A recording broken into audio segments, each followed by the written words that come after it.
Regarding the people of the book, the people of the flesh, and the people of the spirit, the first two are aligned against the third and each other. History is replete with examples of these struggles between mystics and scholars, Buddha and the Pandits, Jesus and the Pharisees, and there are myriad examples of such struggles in Hinduism between the scribes and saints. The people of the book offer wisdom to direct the will to good ends, while the saints and mystics point to cultivating the inner conditions from which good fruit arises. The pointings of the flesh instruct on the ways of acquisition, sensation, and risk mitigation. The quest for truth more often manifests as a search for its description rather than the experiencing of it. But just as the map is not the territory, as coined by Alfred Korzybski, a description of a thing is not the thing. In the pursuit of the truth within ideas, the map is the very veil that hides the territory.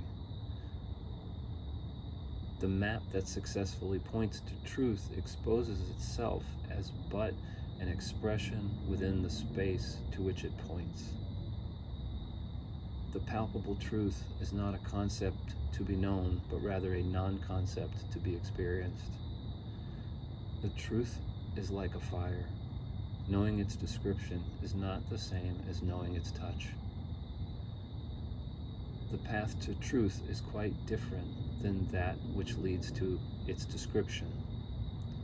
The path to truth description entails technological progress. Technology allows us to do things more efficiently, be they constructive or destructive. The consequences of being more advanced in the search for truth's description than that for the truth itself is that the latter imparts an emotional intelligence that better equips one to be safe with the technology that's the product of the former. If the search for truth's experience was a prerequisite to the pursuit of its description, the danger posed to humanity by technology would be less. The truth fills the void that's perceived in identification with content. It kills the neediness. There are cultural and religious barriers to the discovery of the experiential truth and energetic awakening. It's marked off as occult, sour ground by the non-mystical branches of the Abrahamic traditions. But the true saints of all faiths can speak to the power of the truth. The Holy Spirit is called the Spirit of Truth. The truth occupies the heart when there are no idols competing for the bandwidth of attention, including the idol of self. The truth is transformative, destroying desires by eclipsing the state of being offered by their product. There is no judge and no grudge when the light of the absolute truth shines on the spiritual heart and surrender to its perfection.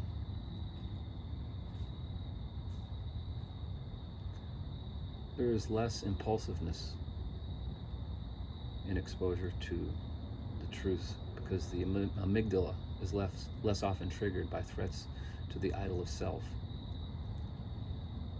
Though history is filled with saints, it is also filled with conquest. The unconscious condition makes its appearance throughout history.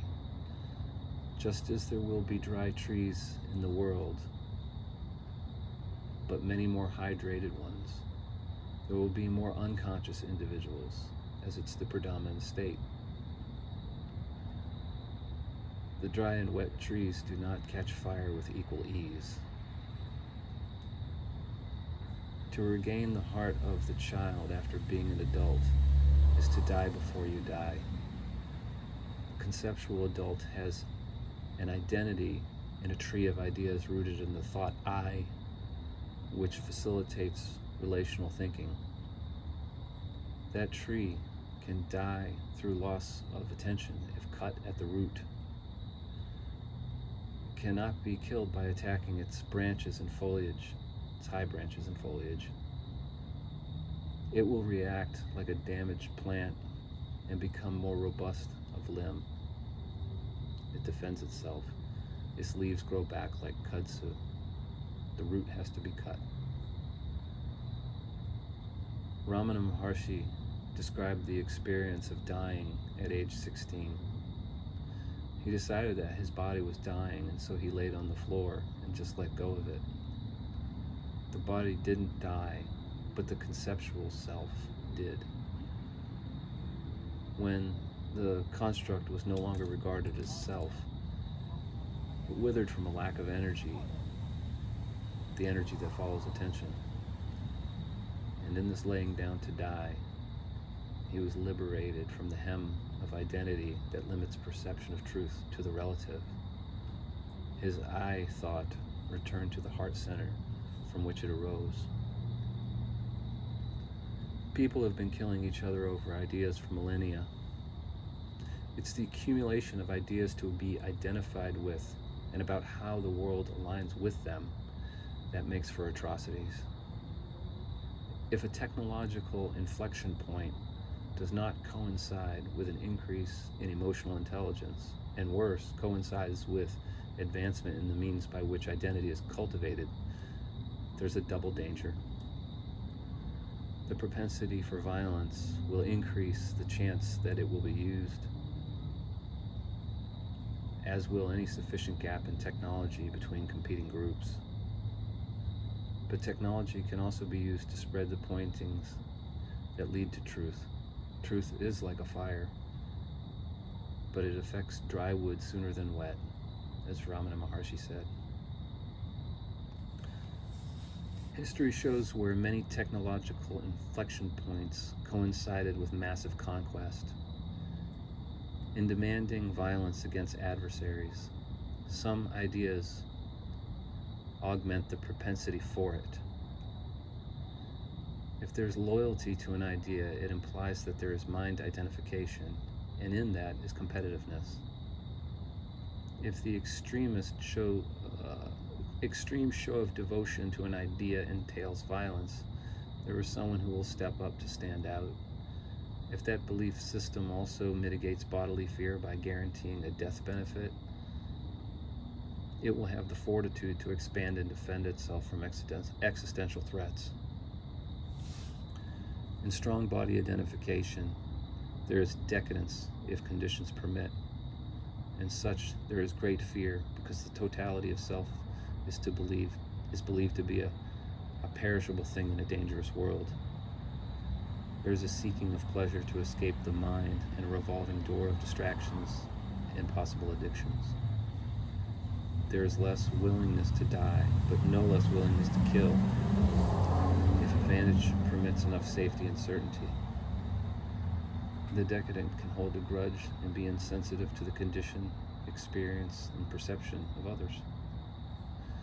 Decadence and fanaticism are cultivated with different types of content, but they both operate from unconsciousness, insulated from the experiential truth by virtue of teaching identification with body and mind. Once media could be mass-produced, such as with the printing press, it precipitated new wars over ideas. It didn't invent sectarian violence, but it added to and possibly accelerated the frequency of it. Consolidation of power has reduced the per capita number of conflicts, as there are simply fewer powers and fiefdoms in the world to struggle with each other. But people are constantly struggling over ideas about the way the world should be.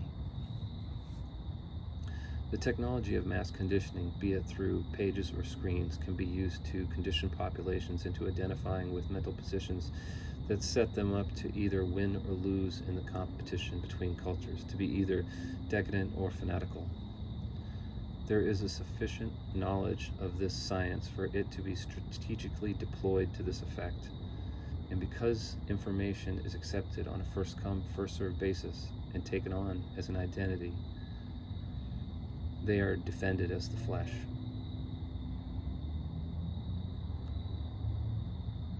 In the cultivation of violence and decadence, the people of the book and the people of the flesh are deprived of the knowledge of the truth, the self, the heart, and the soul.